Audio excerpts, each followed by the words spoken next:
If you're a paper crafter who loves the look of foiled effects, but you're not ready to spend a ton of money on a hot foiling system yet, this video is for you. Hello everyone, I'm Rebecca Keppel. In today's video, I am sharing how you can use either your die cut machine or a cheap laminator to achieve some of the most beautiful foiled effects on your cards. All you need to get amazing foiled results with your die cut machine or cheap laminator are Therm O Web foils and Therm O Web iCraft Deco foil adhesive transfers. Since many card makers already have a die cut machine and use it all the time for their card making, I'm going to use the die cut machine first to share how to use these adhesive transfers. Before we dive right in, I'm going to share the different adhesive transfers Therm O Web sent me. This is Follow Your Dreams. It's a collaboration between Gina Designs and Therm O Web. This is Love Is, another collaboration between Gina and Therm O Web.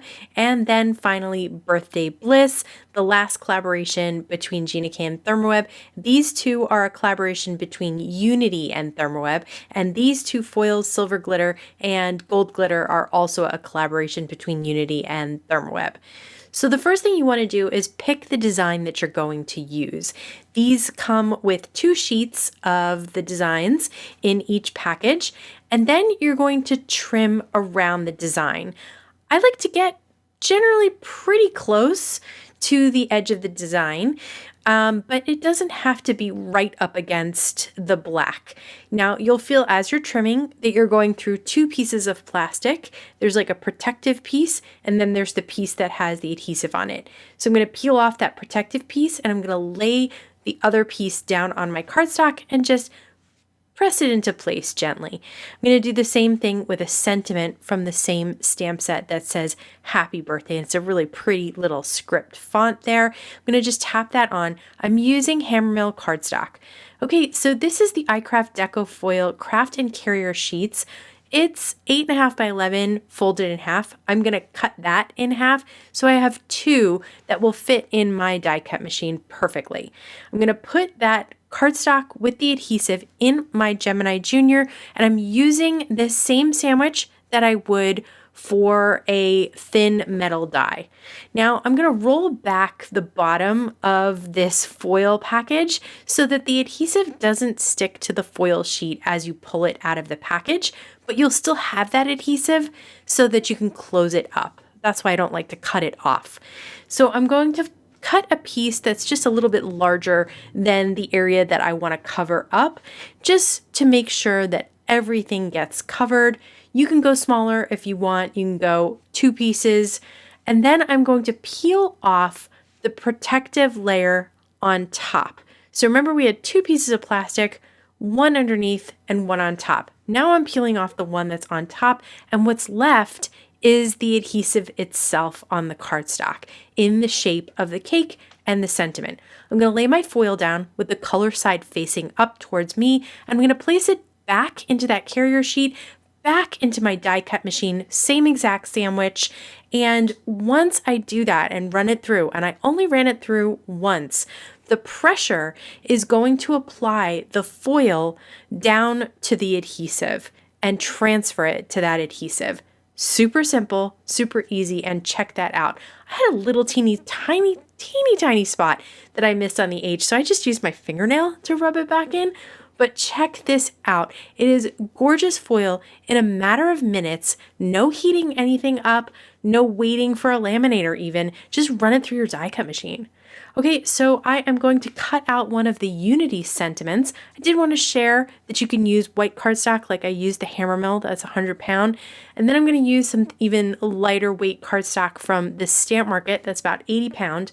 I'm going to peel off that back protective layer once again. This time I think I actually cut it a little bit, but that's okay. The adhesive is still in one piece. I'm going to lay that down on the cardstock. I've had people ask me about the Stamp Market cardstock because it's not as smooth as, say, the Hammermill. Can you foil on it? Yes, you absolutely can. It works beautifully. So I love their colors of cardstock. I'm going to put that into my die cut machine, and then I'm going to peel off that top protective layer. Again, what's left behind there is that adhesive. You can just barely see it when I tilt it there. So now this time I'm going to do two different colors of foil. I'm going to do the gold glitter on the hello, and then I'm going to peel off the protective layer on that little sunshine, and I'm going to do silver on the sunshine. So now I have two pieces of foil. Whatever's underneath is what's going, or whatever's touching the adhesive is the color that's going to adhere. So don't worry about overlapping as long as every bit of adhesive is touching a piece of foil. So you can see there that the hello is in the gold glitter and the sunshine is in that silver glitter, and it worked perfectly on that colorful cardstock. What about embossable window plastic? So I didn't have to use embossable window plastic because we're not using heat, we're using pressure. But again, just cut close to the image. It doesn't have to be right up against the image once again, and peel off that back protective layer and then lay it down right on your acetate there. Now, on the instructions, Therm O Web has said that laminating with acetate and vellum works best. I'm using it with the die cut machine and I thought it worked beautifully. So I can't promise that it'll work for you with your die cut machine and the pressure that you're using, but for me, it worked absolutely fine. So I'm going to lay a sentiment down as well and place it as close as I can to that little hummingbird there. That's why I like to cut close so that you can get that sentiment in there close as well. Again, put it in the carrier sheet, put it in your die cut machine, use the sandwich that you use for thin metal dies, and then carefully, you don't want to do it too fast. Well, first cut your foil, right? So this is the Mystic Rainbow foil sheets. These are the ones that come in a tube. Some of the foils come in little plastic pockets and some come in tubes. Okay, so I'm going to peel off that top protective layer and you can see the adhesive on the acetate there. I'm going to lay my foil down again with the color side facing me so I can see the color. The bottom side is a silver, and then I'm going to place it in that carrier sheet and run it through the die cut machine once again, and then just carefully peel off that foil. But check this out, no heat, no waiting, no nothing, just running it through my die cut machine. I absolutely love these designs, and I love how easy it is to get foil on your paper crafts or your acetate or anything else really quickly. Okay, now I'm going to work with vellum. I'm using those Gina K designs again. I wanted to share that it also works in a manual die cut machine. You don't have to have a Gemini Junior. Here I'm using my Spellbinders Platinum. Again, same sandwich that I use for my thin metal dies, and then peel off that foil and just look at that on the vellum. Absolutely gorgeous, so easy to do. Isn't it cool to use your die cut machine for another purpose to achieve those foiled results? But what if you don't have a die cut machine? Now I'm going to share how to use a very cheap, affordable laminator to achieve the same results. Okay, this is my Royal Sovereign laminator. It's $32. This is a 12-inch laminator. They also have a 9-inch one that would work perfectly for card makers. That is $29. So you do not have to pay an arm and a leg for a laminator for this to work. You can foil with this very basic laminator. You're still going to use that carrier sheet. I am going to show you how I'm going to use the laminator with the adhesive transfers on vellum first. My laminator gets plenty hot to get that adhesive melting, but it doesn't warp the vellum. So perfect amount of heat and pressure from this $32 laminator. Again, put it in the carrier sheet. Use the fold of the carrier sheet to place inside your laminator. That's going to keep everything from getting all clunked up inside your laminator. Peel it off, and again you can see that the adhesive transferred to the vellum. Now I'm going to place my foil with the color side facing up, the silver side facing down on top of that adhesive. I'm going to put it in the carrier sheet and I'm going to run it through the laminator again. Check this out. Just gently peel it off once it has cooled enough to touch, and there you go, a perfect impression with that rainbow foil. Okay, I want to put two different pieces of birthday images on a piece of acetate. So I'm going to start with the candles, and then I'm going to do the sentiment on top, and I'm just making sure it's going to fit inside this frame because I'm going to turn it into a shaker later. So I'm just checking the size there, but I'm doing the same exact thing, peeling it off after I run it through the laminator. You can see the adhesive because the acetate is clear, and then cutting a piece of the Mystic Rainbow foil down and running that through the laminator, and check this out. Absolutely gorgeous. So like I said, Therm O Web recommends doing acetate and vellum with your laminator, but I found that both methods worked perfectly. Okay, so this is the Gina K friendship sentiment. So I'm going to cut out this large sentiment and the heart. Again, I like to cut close. For people who are noticing indentations from the outside on your die cut machines, that's probably because you're using heavyweight cardstock. I had no indentations when I used the die cut machine, but if you do have those indentations and you want to use the cardstock you're using, maybe try your laminator because you don't really get them with the laminator. Okay, so I'm going to peel off the gold glitter foil and check that out. Again, this is the Stamp Market cardstock, so it's got a tiny bit of texture in that it's just not as smooth as the hammer mill, and it still foils beautifully. Okay, now I am working on the hammer mill, and I'm going to put several different images down and run it through the laminator. You don't have to do this quickly, like it's not like it has to be super hot in order for the foil to adhere to the adhesive. The heat and pressure activates that adhesive, and then you put the foil through, but it's not like, oh my gosh, I have to do this so quickly so that it actually transfers. So that was a little hard to see, sorry about that, but all that silver glitter on that cardstock transferred beautifully. Okay, now to turn some of these into cards, I'm going to use the die cut birthday images, the birthday images that I used with the die cut machine and the gold glitter, and I'm just going to create a bokeh background using some domed foam blenders and some Distress Oxide inks. I've used Kitsch Flamingo, Salvage Patina, and I'm also going to use some Squeeze Lemonade. I'm just popping them onto the ink pad and then dabbing them onto the cardstock to create that big bokeh looking background, and going over the colors in a couple of spots to blend those colors to create third and fourth colors.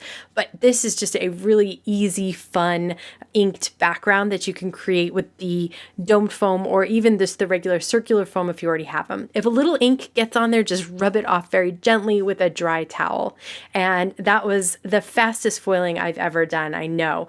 So I'm going to use the colorful cardstock that we foiled in the die cut machine. I'm going to mat it on a piece of white cardstock, and then I'm going to put that on top of an embossed background. I used a Spellbinders embossing folder to create that background with these beautiful foil elements. You don't need to add much, but I'm just going to add a few enameled dots from the Stamp Market to accent, and then a few faux stitched lines with my favorite gel pen. It's the Milky Pop Pentel gel pen. If you haven't seen my video about my favorite white gel pen, I will link to that up in the right hand corner. So really easy to draw those lines, and this pen never seems to dry out, which makes me love it.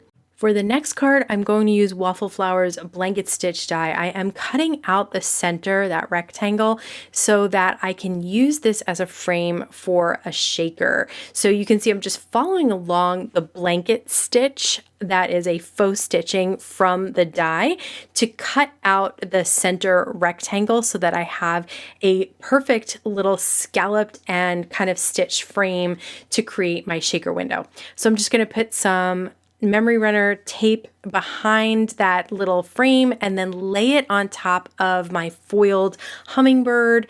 I'm going to cut another blanket stitch on the bottom and then place that on my card panel because I want a guide for where I can put my foam tapes. So I've doubled up my Scotch foam tape and I am cutting that in half to make it thinner. And then I'm using the blanket stitch die cut on the card panel to place my strips of foam tape so that I won't see them behind the window that I created. I'm going to use some pretty pink Posh large sequins. These are 10 millimeter. I love them for large shakers like this where you really want to fill that whole window. And if you use teeny tiny ones, they're definitely all just going to sink to the bottom, right? So then I just lay my window on top and look at all that beautiful shiny color from the foil. Okay, for the vellum with foiling, I'm just going to place a little bit of tape runner behind that area where the foil is to hide that adhesive. And once that's adhered down to some blue cardstock, I am going to use some Tonic Studios Nouveau Crystal Glaze to fill in the wings and the heart to add a little bit of dimension and shine to those as well. For the silver glitter birthday elements, I'm going to do the same thing that we did with the other birthday card and create some bokeh, only this time I'm going to use some different colors. So I'm using tumbled glass, twisted citron, and mowed lawn. So I really love the look of those circles in the background. It's hard to see in the video with the silver because it's so light, but once you tilt it, you can kind of see it a little bit better. So you can see that there's a banner, it says enjoy your day. It's a lot easier to see in person. I'm sorry that it's hard to see in the video, but I promise that it worked perfectly. And there you go, you can kind of see it there. Okay, for the colorful cardstock with foiled gold glitter from the Friendship collection, I am going to cut a piece of pattern paper from the My Favorite Things plaid collection down so that I can mat that colorful cardstock on top. And then I'm going to use a few of those large sequins and just use some Ultra Bond liquid adhesive to adhere them down as some kind of dimensional and also shiny accents. So you can combine that gold glitter foil and then some pretty sequins.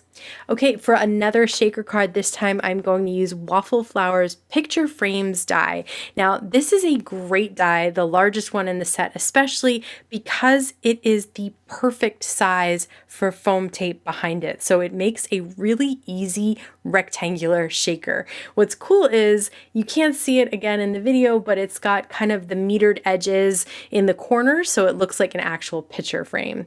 So I am going to use some of that foam tape that I doubled up before. It's thin enough that I know it will fit behind the picture frame as long as I keep it to the edge of my panel down below. And then I'm going to pour the rest of those 10 millimeter sequins right inside the middle, peel off those top protective pieces of the Scotch foam tape, and then line up carefully my panel on top that has the window with the foiling and the picture frame. And it's a quick and easy shaker with that die, and then obviously the beautiful color of the foil.